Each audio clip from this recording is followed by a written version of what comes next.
ഈശോമിശിഹായ്ക്ക് സ്തുതിയായിരിക്കട്ടെ. നമുക്കൊരു നിമിഷം പ്രാർത്ഥിക്കാം. പിതാവായ ദൈവമേ, ഞങ്ങളിന്ന് കേൾക്കാൻ പോകുന്ന നിൻ്റെ വചനങ്ങൾ ഗ്രഹിക്കാനും മനസ്സിലാക്കാനും അത് ജീവിതത്തിൽ പ്രാവർത്തിയാക്കാനുമുള്ള കൃപ നീ ഞങ്ങൾക്ക് തരണമേ. അമ്മേ പരിശുദ്ധ ദൈവമാതാവേ, അമ്മ ഞങ്ങൾക്ക് വേണ്ടി പ്രാർത്ഥിക്കണമേ. നന്മ നിറഞ്ഞ മറിയമേ സ്വസ്തി. കർത്താവ് നിന്നോടുകൂടെ സ്ത്രീകൾ നീ അനുഗ്രഹിക്കപ്പെട്ടവളാവുന്നു. നിൻ്റെ ഉദരത്തിൻ ഫലമായ ഈശോ അനുഗ്രഹിക്കപ്പെട്ടവനാവുന്നു. പരിശുദ്ധ മറിയമേ തമ്പുരാൻ്റെ അമ്മേ, പാപികളായ ഞങ്ങൾക്ക് വേണ്ടി ഇപ്പോഴും ഞങ്ങളുടെ മനസ്സമയത്തും തമ്പുരാൻ്റെ അപേക്ഷിച്ചുള്ളമേ. ആമേൻ.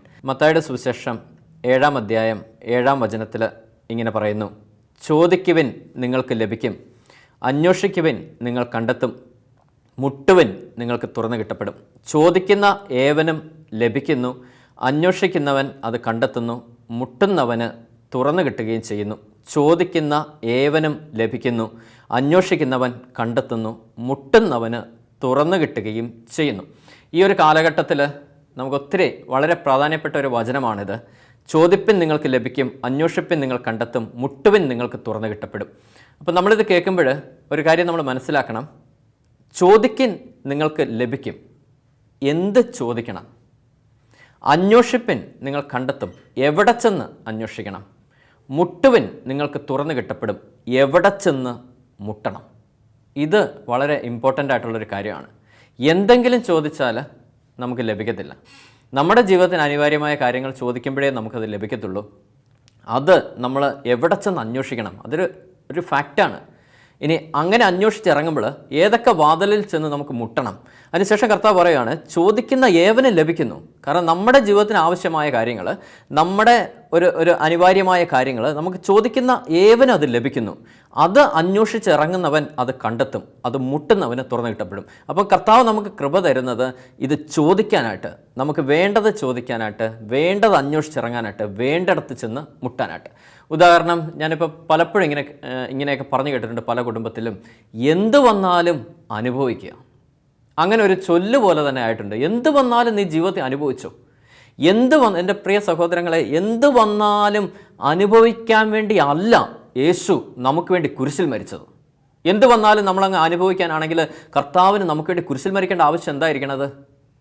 എന്ത് വന്നാലും ഇങ്ങനെ അനുഭവിച്ചോ. അപ്പോൾ അങ്ങനെ ഒരു സംഭവം കേട്ട് നമുക്ക് ജീവിതത്തിന് യാതൊരു മാറ്റവും വരുന്നില്ല. കാരണം എന്ത് വന്നാലും അങ്ങ് സ്പ്രെഡായി പോവാണ്. കാരണം അങ്ങ് തളർന്നു പോവാണ്.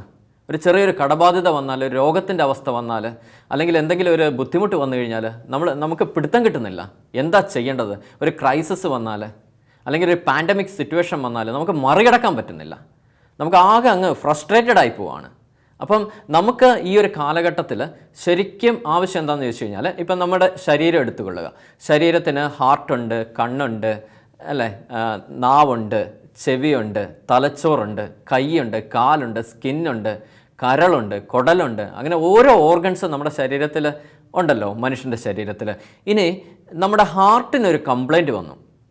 ഹാർട്ടിന് കംപ്ലൈൻറ്റ് വന്നാൽ ഹാർട്ടിൻ്റെ സ്പെഷ്യലിസ്റ്റിൻ്റെ അടുത്താണ് നമ്മൾ ചെല്ലേണ്ടത്. ശരിയല്ലേ? ഹാർട്ടിന് കംപ്ലൈൻറ്റ് വന്നെന്നും പറഞ്ഞുകൊണ്ട് കണ്ണിനെ നോക്കുന്ന ഒരാളുടെ അടുത്ത് ചെന്ന് കഴിഞ്ഞാൽ അതിന് നമുക്കൊരു സൊല്യൂഷൻ കിട്ടത്തില്ല. ഇനി കണ്ണിനൊരു പ്രശ്നമുണ്ടെന്ന് പറഞ്ഞുകൊണ്ട് വയറിനെ നോക്കുന്ന ഒരു എക്സ്പെർട്ടിൻ്റെ അടുത്ത്, അല്ലെ ഒരു ഗ്യാസ്ട്രോളജിസ്റ്റിൻ്റെ അടുത്ത് ചെന്ന് കഴിഞ്ഞാൽ അതിന് നമുക്കൊരു ഇത് കിട്ടത്തില്ല. ശരിയല്ലേ? കണ്ണിന് എന്തെങ്കിലും കംപ്ലൈൻറ്റ് വന്നാൽ കണ്ണിൻ്റെ സ്പെഷ്യലിസ്റ്റിൻ്റെ അടുത്ത് തന്നെ നമ്മൾ ചെല്ലണം. ഇതുപോലെ തന്നെ നമ്മുടെ ജീവിതത്തിന് പല പല ഡൈമെൻഷൻസ് ഉണ്ട്. ശരിയല്ലേ? അതിനകത്ത് മാനസികമായ കാര്യങ്ങളുണ്ട്, ആത്മീയമായ കാര്യങ്ങളുണ്ട്, ശാരീരികമായ കാര്യങ്ങളുണ്ട്. അപ്പം നമുക്ക് ഈ ഒരു കാലഘട്ടത്തിൽ ഇങ്ങനെയുള്ള ഒരു മെൻറ്ററിങ് സപ്പോർട്ട് നമുക്ക് കിട്ടണം. ആത്മീയ കാര്യങ്ങൾക്ക് നമുക്ക് നല്ലൊരു മെൻറ്റേഴ്സിനെ നമുക്ക് ആവശ്യമുണ്ട്, നമുക്ക് പറഞ്ഞു തന്ന് നമ്മളെ ഗൈഡ് ചെയ്ത് നയിക്കാൻ വേണ്ടി. ഇനി മാനസികമായ കാര്യങ്ങൾ, നമ്മളെ ബലപ്പെടുത്താനുള്ള ആൾക്കാരെ നമുക്ക് ആവശ്യമുണ്ട്. നമ്മൾ മനസ്സിൽ തളരുമ്പോൾ, ഒരു സിറ്റുവേഷനിൽ നമ്മൾ ഫേസ് ചെയ്യാൻ പറ്റാതെ ബുദ്ധിമുട്ട് നിൽക്കുമ്പോൾ നമ്മളെ ധൈര്യപ്പെടുത്തി അപ്പുറം കടത്തി വിടാനുള്ള ആൾക്കാർ നമുക്ക് ഉണ്ടാവണം. ഇനി ഫിസിക്കലായിട്ടുള്ള കാര്യങ്ങൾ, ഭൗതികമായിട്ടുള്ള കാര്യങ്ങളിൽ എവിടെ ചെല്ലണം, ഏത് ഡയറക്ഷനിലേക്ക് മൂവ് ചെയ്യണം, ഇതും നമുക്ക് വ്യക്തമായി കിട്ടേണ്ടിയിരിക്കുന്നു. ശരിക്കും ഈ ഒരു കാലഘട്ടത്തിൽ ഒത്തിരി പ്രശ്നങ്ങൾ നമുക്ക് പരിഹരിക്കാൻ പറ്റാത്തതിന് കാരണം നമുക്ക് നല്ലൊരു മെൻറ്റേഴ്സ് ഇല്ല. ഒരു മെൻറ്ററിങ് സപ്പോർട്ട്, ഒരു നർച്ചറിങ് എന്നൊക്കെ പറയുമല്ലോ, ഒരു നല്ലൊരു മെൻറ്ററിങ് സപ്പോർട്ട് കിട്ടിയിട്ട് നമ്മളിങ്ങനെ ഒന്ന് തഴച്ച് ഊട്ടി വളർത്തുന്ന ഒരു ലെവലിലേക്ക് നമ്മൾ വരണം.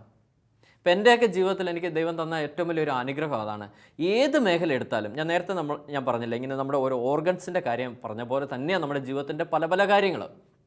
അതിനകത്ത് ഞാനിപ്പോൾ കുടുംബജീവിതം നയിക്കുന്ന ഒരു വ്യക്തിയാണ്. കുടുംബജീവിതം അതൊരു ഫാക്റ്റാണ്.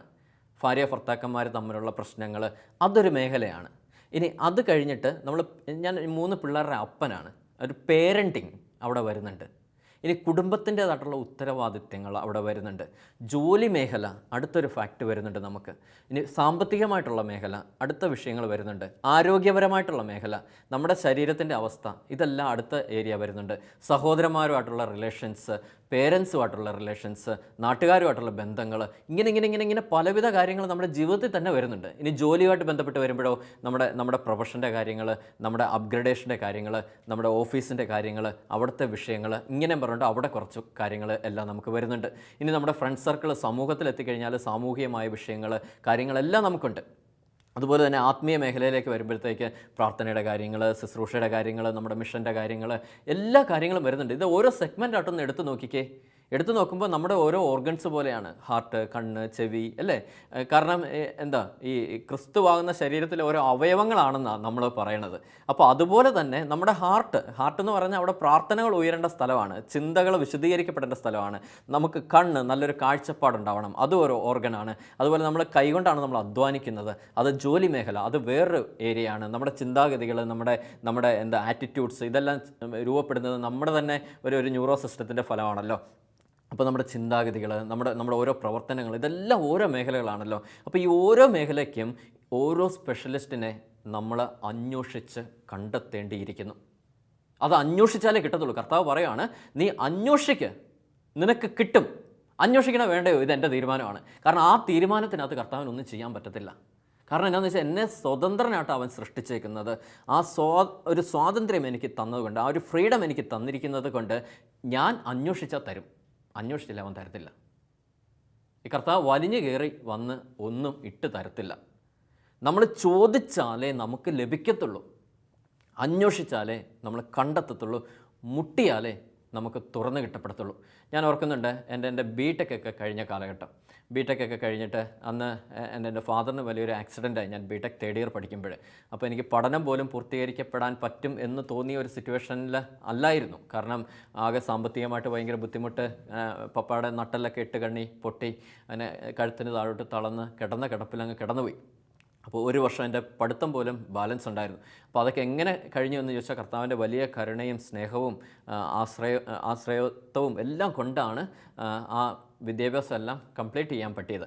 അങ്ങനെ ഞാൻ BTech എല്ലാം കഴിഞ്ഞ് പുറത്തിറങ്ങി കഴിഞ്ഞപ്പോഴത്തേക്ക് എനിക്ക് ജോലിക്ക് പോകണം. അങ്ങനെ ജോലിക്ക് എങ്ങോട്ട് പോകണം, ഇങ്ങനെ കുറച്ച് നാൾ എനിക്ക് ജോലിക്കൊന്നും പോകാൻ പറ്റാതെ, കാരണം പപ്പായയുടെ കൂടെ നിന്ന് ചികിത്സയുടെ കാര്യങ്ങളൊക്കെ എനിക്ക് നോക്കണമായിരുന്നു. അപ്പോൾ അങ്ങനെ ഇരിക്കുമ്പോൾ എൻ്റെ നാട്ടിൽ ഒരു ലേബർ ഓഫീസറുണ്ട്. എൻ്റെ അപ്പനും അമ്മയും എസ്റ്റേറ്റിൽ തേയിലത്തോട്ടത്തിലെ കൂലിപ്പണിയായിരുന്നു അവർ ചെയ്തുകൊണ്ടിരുന്നത്. അപ്പോൾ അവിടുത്തെ ഒരു ലേബർ ഓഫീസറുണ്ട്, ആ ഒരു താലൂക്കിലെ ഒരു ലേബർ ഓഫീസറാണ്. ആളുടെ പേര് മോഹനൻ എന്നാണ്. അപ്പോൾ ഞാൻ ഈ മോഹനൻ സാറിൻ്റെ അടുത്ത് ചെന്നിട്ട് ആ സാറിനെ നേരത്തെ എനിക്കറിയാം, ഒത്തിരി കാര്യങ്ങൾ ഞങ്ങൾ തമ്മിൽ ഒരുപാട് സംസാരിച്ചിട്ടുണ്ട്. അങ്ങനെ ഞാൻ സാറിൻ്റെ അടുത്ത് ചെന്നിട്ട് സാറിനോട് പറഞ്ഞു, സാറേ എനിക്ക് ഒരു ജോലിക്ക് പോകണമെന്നൊരാഗ്രഹമുണ്ട്, ഞാനൊന്ന് അന്വേഷിച്ചിറങ്ങുക. അപ്പം പെട്ടെന്ന് സാർ എന്നോട് പറഞ്ഞു, നീ പോകുന്നതിന് മുമ്പ് ഞാനൊരു ബുക്ക് റെഫർ ചെയ്യാം, നീ അത് വായിച്ചിട്ട് പോയാൽ മതി. എൻ്റെ എനിക്ക് ബുക്ക് റെഫർ ചെയ്തത് ഡേവിഡ് ഷ്വാർട്സ് എഴുതിയ ഒരു മാജിക് ഓഫ് തിങ്കിങ് ബിഗ് എന്ന് പറഞ്ഞൊരു ബുക്ക് നീ വായിച്ചിട്ട് പോയാൽ മതി. ഇത് DC ബുക്സിലോ കിട്ടത്തുള്ളൂ കോട്ടയത്ത്. അന്ന് ഞാൻ ഇടുക്കിയിൽ നിന്ന് നേരെ കോട്ടയം വന്നിട്ട് ഈ ബുക്കൊക്കെ വാങ്ങിച്ച് തിരിച്ചു പോയി. എന്നിട്ട് ഞാൻ ഈ ബുക്ക് പയ്യെ വായിക്കാൻ തുടങ്ങി. അതിനകത്തുനിന്ന് എനിക്ക് കിട്ടിയ ഒരു പാഠം ഇതാണ്. അതിനകത്ത് ഒരു സംഭവമാണ് എന്നെ ഒത്തിരി സ്ട്രൈക്ക് ചെയ്തത്. അതിനകത്ത് ഇങ്ങനെ പറഞ്ഞിരിക്കുന്നത്, നീ നിൻ്റെ ചുറ്റുപാടുമുള്ള ഓരോ വ്യക്തികളെ എടുത്ത് അവരറിയാതെ ഇൻഡയറക്റ്റായിട്ട് അവരെ ഒന്ന് അനലൈസ് ചെയ്തിട്ട് നീ 2 കാറ്റഗറി ആക്കുക. 2 കാറ്റഗറി എന്ന് പറഞ്ഞാൽ, ഒന്ന് ജീവിതത്തിൽ വിജയിച്ചവർ, 2 പരാജയപ്പെട്ടവർ. 1 ജീവിതത്തിൽ വിജയിച്ചവർ, 2 പരാജയപ്പെട്ടവർ. ജീവിതത്തിൽ വിജയിച്ചവർ എന്ന് പറയുമ്പോൾ കുറേ ഇങ്ങനെ സമ്പാദ്യങ്ങളൊക്കെ കൂട്ടി അതല്ല വിജയം എന്ന് പറയുന്നത്. ജീവിതത്തിൽ ആനന്ദം അനുഭവിക്കുന്നവർ, എന്ത് സിറ്റുവേഷനിലൂടെ കടക്കുമ്പോഴും അവർ നല്ലൊരു ആനന്ദത്തോടെയാണോ, അവരാണ് ജീവിതത്തിൽ വിജയിച്ചവർ, സംതൃപ്തർ. അവരെ എടുത്ത് നീ പഠിക്കുക. ഇനി ജീവിതത്തിൽ പരാജയപ്പെട്ടവർ, എന്ത് കിട്ടിയാലും അവർക്ക് പറ്റത്തില്ല, അങ്ങനെയുള്ളവരാണ് ഈ പരാജയപ്പെട്ടവർ. അവർക്ക് തികയുന്നില്ല, അവർ സംതൃപ്തരല്ല. കാരണം ഈ മേശ നിറച്ച് ഒത്തിരി വിഭവങ്ങളൊക്കെ ഇങ്ങനെ കുക്ക് ചെയ്ത് വെച്ചിരിക്കുന്നു, ഒന്നുപോലും കഴിക്കാൻ പറ്റുന്നില്ലെങ്കിൽ എന്തായിരിക്കും അവസ്ഥ? ഇനി കഴിച്ചിട്ടൊരു സംതൃപ്തി വരുന്നില്ലെങ്കിൽ എന്തായിരിക്കും അവസ്ഥ? അങ്ങനെയുള്ളവരാണ് ഈ അൺസാറ്റിസ്ഫൈഡ് അല്ലേ, സാറ്റിസ്ഫൈഡ് അല്ലാത്തവർ, അവരുടെ ജീവിതത്തിൽ സാറ്റിസ്ഫാക്ഷൻ കിട്ടാത്തവർ. അങ്ങനെയുള്ളവരെ എടുത്ത് നീ പഠിക്കുക. എന്നിട്ട് ഈ ജീവിതത്തിൽ വിജയിച്ചവരുടെ ക്യാരക്ടർ നീ ഒന്ന് അനലൈസ് ചെയ്തിട്ട് അത് നീ ഒരു പേപ്പറിൽ എഴുതുക. അവരെപ്പോഴാണ് എണീക്കുന്നത്, അവരുടെ ബന്ധങ്ങൾ എങ്ങനെയാണ്, അവരെങ്ങനെയാണ് ടൈം മാനേജ് ചെയ്യുന്നത്, അവരെങ്ങനെയാണ് ക്യാഷ് യൂട്ടിലൈസ് ചെയ്യുന്നത്, അവരെങ്ങനെയാണ് പ്രാർത്ഥിക്കുന്നത്, ഏതൊക്കെ സമയത്താണ് അവർ എങ്ങനെയൊക്കെയാണ് അവർ ചിലവാക്കുന്നത്, അവർ ഫാമിലിയുടെ കൂടെ എങ്ങനെയാണ് സ്പെൻഡ് ചെയ്യുന്നത്. ഇനി പരാജയപ്പെട്ടവർ, ആ പരാജയപ്പെട്ടവരുടെ ശീലങ്ങൾ നീ ഇതുപോലെ തന്നെ എഴുതി വയ്ക്കുക. എന്തുകൊണ്ടാണ് അവർ പരാജയപ്പെട്ടത്, എന്തുകൊണ്ടാണ് അവർക്ക് സാറ്റിസ്ഫാക്ഷൻ കിട്ടാത്തത്, എന്തുകൊണ്ടാണ് അവിടെ സാമ്പത്തിക നഷ്ടം വന്നത്, എന്തുകൊണ്ടാണ് അവർ ജീവിതത്തിൽ പരാജയപ്പെട്ടു പോകുന്നത്, ആരെയും ഫേസ് ചെയ്യാൻ പറ്റാത്തത്, ഇതെല്ലാം നീ വേറൊരു പേപ്പറിൽ എഴുതുക. എന്നിട്ട് നിൻ്റെ ക്യാരക്ടർ നീ ഇതുപോലെ തന്നെ ഒന്ന് അനലൈസ് ചെയ്തിട്ട് നീ വേറൊരു പേപ്പറിൽ എഴുതുക. നിൻ്റെ ശീലം എന്താണ്, നീ എപ്പോഴാണ് എണീക്കുന്നത്, നീ എങ്ങനെയാണ് പ്രാർത്ഥിക്കുന്നത്, നീ മറ്റുള്ളവരുമായിട്ട് ബന്ധപ്പെടുന്നത് എങ്ങനെയാണ്, നീ എങ്ങനെയാണ് ഒരു സംഭവം നോക്കിക്കാണുന്നത്, ഇതൊക്കെ എഴുതിയിട്ട് നീ വിജയിച്ച ക്യാരക്ടറുമായിട്ടൊന്ന് കമ്പയർ ചെയ്ത് കഴിയുമ്പോൾ അതിലെന്തെങ്കിലും നിനക്കില്ലെങ്കിൽ പയ്യെ നീ ജീവിതത്തിൽ പ്രാവർത്തികമാക്കാൻ തുടങ്ങുക. ഇനി നീ പരാജയപ്പെട്ടവരുടെ ക്യാരക്ടറും നിൻ്റെ ക്യാരക്ടറുമായിട്ടൊന്ന് മാച്ച് ചെയ്ത് നോക്ക്. അതിലെന്തെങ്കിലും ഉണ്ടെങ്കിൽ, ഒരു ഉദാഹരണം പറയുകയാണെങ്കിൽ, ചിലർ മദ്യപാനം മൂലമായിരിക്കും നശിച്ചു പോയേക്കുന്നത്. അപ്പോൾ എന്തിനാണേലും അവർ മദ്യപിച്ച് കുടുംബത്തിൽ സമാധാനമില്ല, ഒന്നുമില്ല, സമ്പത്ത് മൊത്തം തീർത്ത് നശിച്ചു പോകുന്നവരുണ്ട്. അപ്പം മദ്യപാനം നിനക്കൊരു ശീലമുണ്ടോ, നാളെ നീയും നശിച്ചു പോകുന്ന ആളാണ്. കാരണം it's leads to failure in life. അതൊരു തോൽവിയിലേക്ക് നയിക്കപ്പെടുന്ന ഒരു ശീലമാണ്. അങ്ങനെയൊക്കെ ശീലം ഉണ്ടെങ്കിൽ, ഞാനൊരു എക്സാമ്പിൾ പറഞ്ഞതേ ഉള്ളൂ, അതെല്ലാം പയ്യെ നീ ഒഴിവാക്കാൻ ശ്രമിക്കുക. ഞാനിത് പ്രാക്ടിക്കലി ഒരു 1.5 വർഷം ചെയ്യുമായിരുന്നു. ഒത്തിരി ജീവിതങ്ങളെടുത്ത് അനലൈസ് ചെയ്യാൻ തുടങ്ങി. എൻ്റെ തന്നെ ഒരുപാട് ദുശ്ശീലങ്ങളെല്ലാം മാറ്റാനായിട്ട് എനിക്ക് പറ്റി. ഒത്തിരി ആഡംബരമായിട്ട് ചിലവുകളൊക്കെ എനിക്ക് കുറയ്ക്കാൻ പറ്റി. ഒത്തിരി ജീവിതത്തിൽ ഒരു അടുക്കും ചിട്ടയും വരാൻ തുടങ്ങി. എണീക്കുന്ന കാര്യത്തിൽ, ചെയ്യുന്ന കാര്യത്തിൽ, അതെന്നെ ഒത്തിരി ജീവിതത്തിൽ മാറ്റം വരുത്തിയതാണ്. കാരണം നമ്മൾ അന്വേഷിച്ചിറങ്ങിയപ്പോഴാണ്, ഒരു വ്യക്തിയെടുത്ത് ചെന്ന് ഒരു അഭിപ്രായം എടുക്കാം എന്നും പറഞ്ഞ് നമ്മൾ ഇറങ്ങി തിരിച്ചപ്പോഴാണ് ദൈവം ആ വ്യക്തിയിലൂടെ നമുക്കൊരു ഡയറക്ഷൻ തരുന്നത്. അതുപോലെ തന്നെ ഞാൻ ആദ്യത്തെ കമ്പനിയിൽ ഞാൻ ജോലി ചെയ്ത സമയത്ത് ഞാൻ ഓർക്കുന്നുണ്ട്, എൻ്റെ കമ്പനിയുടെ ഓണർ എന്നോടൊരു കാര്യം പറഞ്ഞ്, ആദ്യത്തെ ദിവസം നിന്നെ ഒരു വലിയൊരു ഉത്തരവാദിത്വം ഫലമേൽപ്പിക്കാൻ പോകുന്നത്, ആരെങ്കിലും എന്തെങ്കിലും കാര്യം നിന്നോട് വന്ന് പറഞ്ഞാൽ ഒരു കണ്ണിലൂടെ നീ വിശ്വസിക്കുമ്പോൾ 10 കണ്ണിലൂടെ നീ സംശയത്തോടെ നോക്കാവുള്ളൂ, അല്ലെങ്കിൽ നിൻ്റെ തീരുമാനം ചിലപ്പം തെറ്റിപ്പോകും. എന്നെ ഒത്തിരി സ്ട്രൈക്ക് ചെയ്ത ഒരു സാധനമാണത്. കാരണം ഒരു കണ്ണിലൂടെ വിശ്വസിക്കുമ്പോൾ, ഇപ്പോൾ ഒരാൾ വന്ന് പറയുകയാണ് ഇതിങ്ങനെയാണ്, നമ്മൾ കണ്ണു അടച്ചത് വിശ്വസിക്കുന്നു. വെളുത്തതൊന്നും പാലല്ല, വിഷം കലക്കി വെച്ചാലും വെളുത്ത് തന്നെ ആയിരിക്കണത്. ഇനി റബ്ബർ പാൽ കലക്കി വെച്ചാലും വെളുത്തായിരിക്കണത്, വെള്ള പെയിൻറ്റ് കലക്കി വെച്ചാലും വെളുത്തായിരിക്കണത്. ഇത് പാൽ ഏതാണെന്ന് നമ്മൾ നന്നായിട്ട് തിരിച്ചറിഞ്ഞിട്ടേ യൂസ് ചെയ്യാൻ പാടുള്ളൂ. വെളുത്തൊന്നും പാലല്ല. കാരണം നമ്മൾ അത് ഒറ്റ ആംഗിളിൽ നിന്ന് കേട്ടിട്ട് നമ്മളൊരു തീരുമാനം എടുത്താൽ ആ തീരുമാനം ശരിയാവണമെന്ന് എന്താ ഉറപ്പ്? ഇത് അയാളുടെ തന്നെ ശബ്ദമാണെന്ന് ആർക്കറിയാം?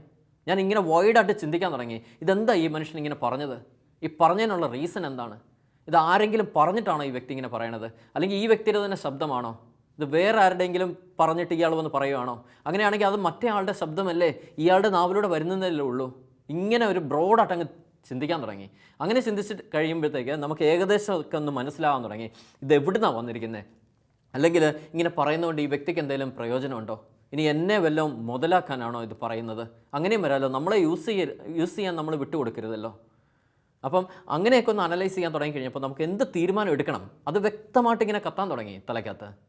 അപ്പോൾ അതനുസരിച്ച് നമ്മളൊരു തീരുമാനം എടുക്കുമ്പോൾ ഓൾമോസ്റ്റ് ഒരു 90-95% ആ തീരുമാനം കറക്റ്റായിരിക്കും. മറ്റേന്ന് പറഞ്ഞാൽ നമുക്ക് തീരുമാനം കറക്റ്റ് ആകുമോ നമുക്കറിയത്തില്ല, അത് പിന്നെയും വള്ളിക്കെട്ടായിട്ട് പോയിക്കൊണ്ടിരിക്കുക. അങ്ങനെ ഗൈഡ് ചെയ്യാൻ പറ്റുന്ന അവസ്ഥകൾ, അതുപോലെ ആത്മീയമായ കാര്യത്തിൽ ഓരോ സാഹചര്യത്തിൽ എങ്ങോട്ട് പോകണം, എങ്ങനെ പോകണം, ഇതെല്ലാം നമുക്ക് പറഞ്ഞു തരാനായിട്ട് ഓരോരോ സമയത്ത് ഓരോരുത്തരെ കർത്താവ് നമുക്ക് കൊണ്ടുതരുന്നത്. എന്നെയൊക്കെ ഒരു സിസ്റ്റർ ഗൈഡ് ചെയ്യുമായിരുന്നു. ശരിക്കും FCC കോൺവെൻറ്റിൽപ്പെട്ട ഒരു സിസ്റ്ററാണ്. കാരണം ഇപ്പോഴും ആ സിസ്റ്ററിൻ്റെ ഒരു ഗൈഡൻസ് കാര്യങ്ങൾ എനിക്കുണ്ട്. കാരണം ഓരോ കാര്യങ്ങൾ നമ്മൾ ചെയ്യുമ്പോഴും ചെറുപ്പം തൊട്ട് ഓരോ കാര്യങ്ങൾ ഇങ്ങനെയാണ് എന്ന് പറഞ്ഞു തന്ന് ഇത് ഒരു ഗുണം എന്താണെന്ന് ചോദിച്ചു കഴിഞ്ഞാൽ, നമുക്കിങ്ങനെ ഈ മെൻറ്റേഴ്സിനെ തപ്പിപ്പിടിക്കുന്നത്, ഈ അന്വേഷിച്ച് കണ്ടെത്തുന്നത് ആ ജീവിതത്തിൽ നന്നായിട്ട് ജീവിച്ച് തഴമ്പിച്ചവരാണ് ആ ഒരു മേഖലയിൽ. എൻ്റെ ഫ്രണ്ട് സർക്കിൾ എന്ന് പറഞ്ഞാൽ, എനിക്ക് 35 വയസ്സ് ആയിട്ടുള്ളൂ. എൻ്റെ ഫ്രണ്ട് സർക്കിൾ എന്ന് പറഞ്ഞാൽ എല്ലാം ഒരു എബോവ് 45 ഏജാണ്. അങ്ങനെയുള്ളവരുമായിട്ടാണ് എൻ്റെ ഒരു ഫ്രണ്ട് സർക്കിൾ. കാരണം എൻ്റെ അപ്പൻ്റെ ആക്സിഡൻ്റ് ആയ സമയം തൊട്ട് എനിക്ക് കിട്ടിയ ബന്ധങ്ങളാണ്. എൻ്റെ അപ്പന് ആക്സിഡൻ്റ് ആകുമ്പോൾ ഓഗസ്റ്റ് 4, 2007 അപ്പൻ ആക്സിഡൻ്റ് ആവുന്നത്. അന്ന് എനിക്ക് 21 വയസ്സേ ഉള്ളൂ. അന്ന് ഞാൻ ജീവിതം തുടങ്ങിയതാണ്. അന്ന് മുതൽ ഇങ്ങനെ ഓരോ കാര്യങ്ങൾ പറഞ്ഞു തരാനായിട്ട്. ശരിക്കും ഞാൻ ഒരു റിയൽ ലൈഫ് എന്താണെന്നൊക്കെ പഠിച്ചത് എൻ്റെ ഒരു പ്രിൻസിപ്പൽ അച്ഛനുണ്ടായിരുന്നു ഞാൻ പഠിച്ച കോളേജിൽ. അച്ഛനൊരു ദിവസം എന്നെ പെട്ടെന്ന്, ഞാൻ 4th ഇയർ ക്ലാസ് സ്റ്റാർട്ട് ചെയ്ത് ക്ലാസ്സിലിരുന്നപ്പോൾ പെട്ടെന്ന് എന്നെ ക്ലാസ്സിൽ നിന്ന് വിളിച്ചിറക്കി. അപ്പം ഞാൻ അച്ഛനോട് പപ്പയുടെ ആക്സിഡൻ്റ് ആയ കാര്യമൊക്കെ ഞാൻ അച്ഛനോട് ഷെയർ ചെയ്തിരുന്നു. എന്നിട്ട് അച്ഛൻ പെട്ടെന്ന് എന്നെ വിളിച്ചുകൊണ്ട് ചെന്നിട്ട് എന്നെ റൂമിൽ കയറ്റിയിട്ട് അച്ഛൻ പറഞ്ഞൊരു കാര്യമുണ്ട്, ഞാനിവിടെ ഫ്രീ സർവീസാണ്, 5 പൈസ ഞാൻ സാലറി വാങ്ങിക്കുന്നില്ല, എനിക്ക് രൂപതേന്ന് ചിലവിന് ഒരു 3000 രൂപ തരുന്നുണ്ട് മന്ത്ലി, അതിനകത്തു നിന്നാണ് ഞാൻ ചിലവ് കഴിഞ്ഞ് പോകുന്നത്. ആ അച്ഛന് കാലിക്കറ്റ് യൂണിവേഴ്സിറ്റിയിൽ BTechന് ഫസ്റ്റ് റാങ്കോടുകൂടി പാസ്സായതാണ്. IIT ഖരഗ്പൂരിൽ MTechന് ഫസ്റ്റ് റാങ്കോടുകൂടി പാസ്സായ മനുഷ്യനാണ്. ആ വ്യക്തിയാണ് എന്നോട് ഈ പറയണത്, എനിക്ക് 3000 രൂപ മാത്രമേ ഉള്ളൂ മോനെ, അതിനകത്ത് ഞാൻ ഇച്ചിരി സോപ്പും കാര്യങ്ങളൊക്കെ വാങ്ങിച്ചിട്ട് ഇച്ചിരി പൈസ ഞാൻ മാറ്റി വയ്ക്കും, ആ മാറ്റി വെച്ചതിൽ ഒരു 5000 രൂപ ഇരിപ്പുണ്ട്, ഞാൻ നിനക്ക് തരാം, നീ നിൻ്റെ പപ്പായ്ക്ക് മരുന്ന് വാങ്ങിക്കാൻ വേണ്ടി അത് യൂസ് ചെയ്യാവുള്ളൂ. ഈ മനുഷ്യൻ എന്തിനാ എന്നെ ആ റൂമിനകത്തോട്ട് കയറ്റി. ശരിക്കും പറഞ്ഞാൽ കണ്ണ് നിറഞ്ഞു പോയി. അവിടെ മൊത്തം ഷെൽഫിൽ കംപ്ലീറ്റ് പുസ്തകങ്ങളാണ്, അച്ഛൻ വായിക്കുന്ന പുസ്തകങ്ങളും പഠിച്ച പുസ്തകങ്ങളൊക്കെ ഇഷ്ടം പോലെ ഇരിക്കണേ. പക്ഷേ ഞാൻ മൂലയ്ക്കോട്ട് നോക്കിയപ്പോൾ അവിടെ ആ റൂമിനകത്തൊരു മെത്തയില്ല, ആളൊരു പുൽപ്പായിലാണ് കിടക്കുന്നത്,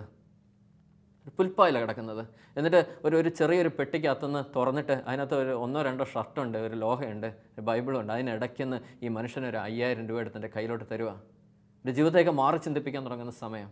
ഇങ്ങനത്തെയൊക്കെ മെൻറ്റേഴ്സ് നമുക്ക് ഉണ്ടാവണം, മോഡൽസ് ഉണ്ടാവണം, മാതൃക നമുക്ക് കാണിച്ചു കൊടുക്കാൻ പറ്റണം. അതിന് നമ്മൾ ഒരു ഇതാവണ്ടേ. നമുക്ക് തന്നെ ഇങ്ങനത്തെ ഒത്തിരി പ്രശ്നങ്ങളാണല്ലോ. ഈ പ്രശ്നത്തിൽ നിന്ന് നമ്മളെ ഇങ്ങനെ അപ്പുറം കടത്തി വിടാനായിട്ട് നല്ല ആൾക്കാരെ നമ്മൾ തപ്പിപ്പിടിച്ച് വെക്കണം. എന്താണെന്ന് വെച്ച് കഴിഞ്ഞാൽ നമ്മുടെ ഈ തീരുമാനം എടുക്കുന്ന സമയം ഒത്തിരി ഷോർട്ടായിരിക്കും അങ്ങനെ വരുമ്പോഴത്തേക്ക്.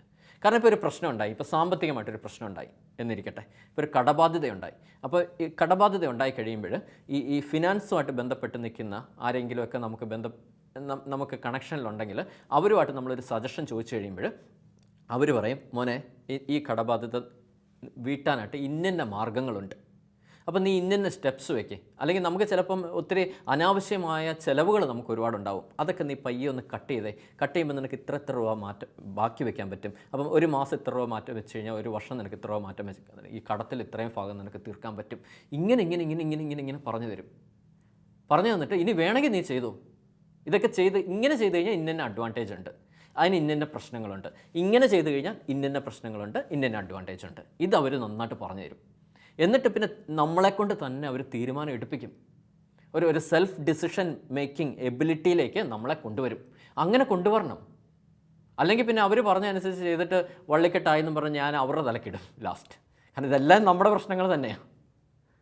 എന്നിട്ട് നമ്മുടെ തെറ്റിന് നമ്മൾ അംഗീകരിക്കത്തില്ലല്ലോ. അപ്പോൾ അത് ആരുടെയെങ്കിലും തലക്കിട്ട് മാറാനല്ലേ നമ്മൾ ചിന്തിക്കത്തുള്ളൂ.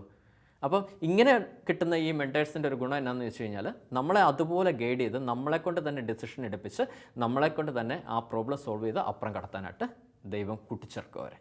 അപ്പോൾ ഇത് നമ്മൾ വ്യക്തമായിട്ട് അന്വേഷിച്ച്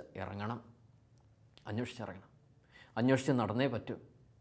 അത് ചോദിക്കേണ്ടവരോട് ചെന്ന് ചോദിക്കണം. ഇപ്പോൾ എക്സാമ്പിൾ പറയുകയാണെങ്കിൽ നിങ്ങൾക്ക് സ്വർണം വാങ്ങിക്കണമെന്ന് പറഞ്ഞിട്ട് പലചരക്ക് കടയിൽ പോയാൽ സ്വർണം കിട്ടുമോ? കിട്ടത്തില്ല. സ്വർണം വാങ്ങിക്കണമെങ്കിൽ സ്വർണ്ണക്കട തന്നെ ചെന്ന് ചോദിക്കണം. ഇനി ഓരോ സ്ഥലത്തും നമ്മൾ വില ചോദിക്കത്തില്ലേ? കല്യാണത്തിനൊക്കെ എടുക്കാൻ പോകുമ്പോൾ എവിടെ പണിക്കൂലി കുറവ്, എവിടെ തനി തങ്കം കിട്ടുന്നത്, എവിടെ 22 ക്യാരറ്റ് സ്വർണം തന്നെ കിട്ടുന്നത്, എവിടത്തെയാണ് നല്ല സ്വർണം, ഇതൊക്കെ നമ്മൾ അന്വേഷിക്കത്തില്ലേ? എന്നിട്ട് എവിടെയാണോ വില കുറവ് അവിടെയല്ലേ ചെന്ന് നമ്മൾ വാങ്ങിക്കുന്നത്. അപ്പോൾ നമ്മളൊരു സ്പോട്ട് ഫിക്സ് ചെയ്യുകയാണ്, ഇന്ന ജ്വല്ലറി ചെന്ന് കഴിഞ്ഞാൽ ഇതുപോലെ നല്ലൊരു സ്വർണം കിട്ടും. ഇനി ഒരു വണ്ടി വാങ്ങിക്കണം, നമ്മൾ ലോൺ എടുത്ത് വണ്ടി വാങ്ങിക്കുന്നു, എവിടെയാണ് ഏറ്റവും ഇൻട്രസ്റ്റ് റേറ്റ് കുറവ്, ഏറ്റവും കൂടുതൽ പൈസ നമുക്ക് കിട്ടുന്നത് എങ്ങനെയാണ്? ഇനി ഒരു തവണ അടച്ചില്ലെങ്കിൽ നമുക്ക് വലിയ പ്രശ്നം വരാതെ മാനേജ് ചെയ്യുന്ന ഫിനാൻസ് സപ്പോർട്ട് ഏതാ? മനുഷ്യൻ്റെ കാര്യമാണല്ലോ, ചിലപ്പോൾ അടവൊക്കെ പെൻഡിങ് വരുമല്ലോ. ഇതൊക്കെ അന്വേഷിച്ചിട്ടല്ലേ നമ്മൾ ചെന്ന് ലോൺ എടുക്കത്തുള്ളൂ.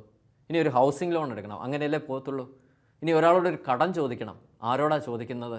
ആരോട് ചോദിച്ചാലാണ് നമുക്ക് കിട്ടുന്നത്, ഒരു സാവകാശം വരുന്നത്. ഇനി ഒരു ഡ്രസ്സ് എടുക്കണം, എവിടെ ചെന്ന് എടുക്കണം അല്ലേ? ഇങ്ങനെ ഭൗതിക കാര്യങ്ങളെല്ലാം നമ്മളിങ്ങനെ ഓരോ സ്പോട്ട് കണ്ടുപിടിക്കുന്ന പോലെ തന്നെ നമ്മുടെ പ്രശ്നങ്ങൾ സൊല്യൂഷൻ പറഞ്ഞു തരാനായിട്ട് നമ്മളും ഇതുപോലെ അന്വേഷിച്ച് ഓരോ സ്പോട്ടെന്ന് പറഞ്ഞ പോലെ ഓരോ വ്യക്തികളെ നമ്മൾ തേടി പിടിക്കേണ്ടിയിരിക്കുന്നു.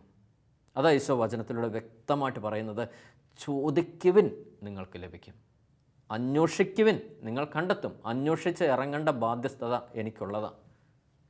കാരണം ഈ ഒട്ടുമിക്ക പ്രശ്നങ്ങളെല്ലാം ഞാൻ തന്നെ വരുത്തി വയ്ക്കുന്നതായിരിക്കും മിക്കവാറും. കാരണം ഞാൻ വിചാരിക്കുന്നത് ഞാനാണ് കറക്റ്റ്, അങ്ങനെ വിചാരിക്കുന്നതുകൊണ്ട് പറ്റുന്ന പ്രശ്നങ്ങളാണല്ലോ അതൊക്കെ. പക്ഷെ അതായിരിക്കത്തില്ല കറക്റ്റ്. കറക്റ്റായിട്ട് ജീവിച്ചവരപ്പുറത്തുണ്ടാവും, അവർ നമുക്ക് പറഞ്ഞു തരണം. അതുപോലെ തന്നെ മുട്ടുവിൻ നിങ്ങൾക്ക് തുറന്നു കിട്ടപ്പെടും. ഏത് വാതിലിൽ ചെന്ന് മുട്ടണം? ഏത് വാതിലിൽ ചെന്ന് മുട്ടണം? ശരിയല്ലേ? ഏത് വാതിലിൽ ചെന്ന് മുട്ടണം? ഇപ്പം നമ്മൾ പാതിരാത്രി വീട്ടിലേക്ക് എന്തെങ്കിലുമൊക്കെ പ്രോഗ്രാമൊക്കെ കഴിഞ്ഞിട്ട് തിരിച്ചു പോകുമ്പോൾ നമ്മുടെ വാതിലിൽ മുട്ടുമ്പോഴല്ലേ നമുക്ക് തുറന്നു കിട്ടപ്പെടുന്നത്? വേറെ ഏതെങ്കിലും വാതിലിൽ ചെന്ന് മുട്ടി അവർ തുറന്നു തരുമോ? തരത്തില്ല. കറക്റ്റ് വാതിലിൽ ചെന്ന് നമുക്ക് മുട്ടാനായിട്ട് പറ്റണം. അതാ ഈശോ പറയുന്നത്, ചോദിക്കുന്ന ഏവനും ലഭിക്കുന്നു, അന്വേഷിക്കുന്നവൻ അത് കണ്ടെത്തുന്നു, മുട്ടുന്നവന് അത് തുറന്നു കിട്ടുകയും ചെയ്യുന്നു. അതിനുശേഷം പറയണം, മകൻ അപ്പം ചോദിച്ചാൽ കല്ല് കൊടുക്കുന്ന ആരെയെങ്കിലും നിങ്ങൾ കണ്ടിട്ടുണ്ടോ? അഥവാ മീൻ ചോദിച്ചാൽ പാമ്പിനെ കൊടുക്കുമോ?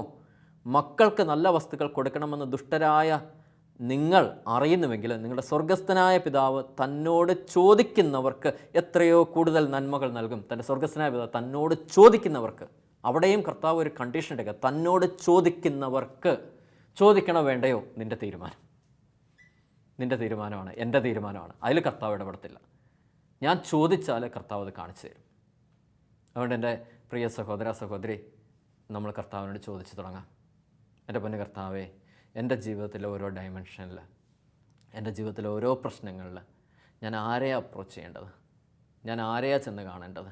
ഞാൻ ഏത് വാതിലാണ് മുട്ടേണ്ടത്? ഏത് വഴിക്കാണ് ഞാൻ അന്വേഷിച്ച് ചെല്ലേണ്ടത്?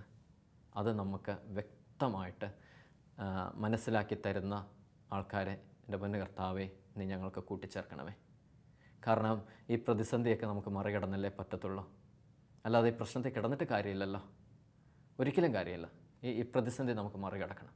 എന്ത് വിഷയം തന്നാണ്, കടബാധ്യതയോ രോഗമോ ദുരിതമോ നഷ്ടമോ വാളോ നഗ്നതയോ എന്ത് വന്നാലും, ദാരിദ്ര്യമോ എന്ത് വന്നാലും നമ്മൾ മറികടക്കണം. അതിനുവേണ്ടിയാണ് യേശു കുരിശിൽ മരിച്ചിരിക്കുന്നത്. കുരിശിൽ മരിച്ച കർത്താവ് 3-ാം ദിവസം ഉദ്ധാനം ചെയ്തു. അത് തന്നെ സൂചിപ്പിക്കുന്നത് മരണത്തോട് തീരുന്നൊരു ജീവിതമല്ല അവൻ്റെത്, ഉദ്ധാനം ചെയ്തൊരു കർത്താവ്. എൻ്റെ കുഞ്ഞെ, ഈ പ്രശ്നത്തിൽ നീ തീരേണ്ട വ്യക്തിയല്ല, ഈ പ്രശ്നത്തിൻ്റെ അപ്പുറം കടക്കേണ്ട വ്യക്തിയാണ്. അതിൻ്റെ മീതെ ചവിട്ടി നടന്ന് നീ അപ്പുറം കടക്കാനായിട്ട് കർത്താവ് നമുക്കതിനാണ് ഈ ജ്ഞാനം ബുദ്ധിയൊക്കെ നമുക്ക് തന്നിരിക്കുന്നത്. അന്വേഷിച്ചിറങ്ങാൻ, ചോദിക്കാനായിട്ട്, മുട്ടാനായിട്ട് നമുക്ക് മനസ്സ് വയ്ക്കാം. അതിനുള്ള എളിമ നമുക്കുണ്ടാവട്ടെ. ഒരു കാര്യം ചോദിക്കാനായിട്ട്, അല്ലേ, അതിനും ഒരു എളിമ വേണം, എങ്കിലേ നമുക്ക് ചോദിക്കാൻ പറ്റത്തുള്ളൂ. കർത്താവേ, അതിനുള്ളൊരു വിനയം നീ എനിക്ക് തരണേ. എൻ്റെ കുറവുകൾ എനിക്ക് മനസ്സിലാക്കി അത് നികത്താനായിട്ട് ഞാൻ ആരോട് ചോദിക്കണം, എങ്ങോട്ട് ചെന്ന് അന്വേഷിക്കണം, എവിടെ ചെന്ന് മുട്ടണം, അതിനുള്ള കൃപ നീ തരണേ. നമുക്കൊരു നിമിഷം പ്രാർത്ഥിക്കാം. കർത്താവായ ദൈവമേ, ഞങ്ങൾ കേട്ട ഈ വചനങ്ങൾ എവിടെ ചെന്ന് ചോദിക്കണം, എങ്ങോട്ട് അന്വേഷിച്ചിറങ്ങണം, എവിടെ ചെന്ന് മുട്ടണം, നീ ഞങ്ങൾക്ക് വ്യക്തമായ ഒരു ഡയറക്ഷൻ നൽകണമേ. അതിന് തക്കതായ ഓരോ വ്യക്തികളെ കാലത്തിൻ്റെ പൂർത്തീകരണത്തിൽ, ഞങ്ങളുടെ ജീവിത സാഹചര്യത്തിൽ നീ കൂട്ടിച്ചേർക്കണമേ. കർത്താവേ, നീയാണല്ലോ ഞങ്ങളെ ഭൂമിയിലേക്ക് വിട്ടേക്കുന്നത്. നിനക്കല്ലേ അറിയുള്ളൂ ഞങ്ങളെ എന്ത് ചെയ്യാനാണ്.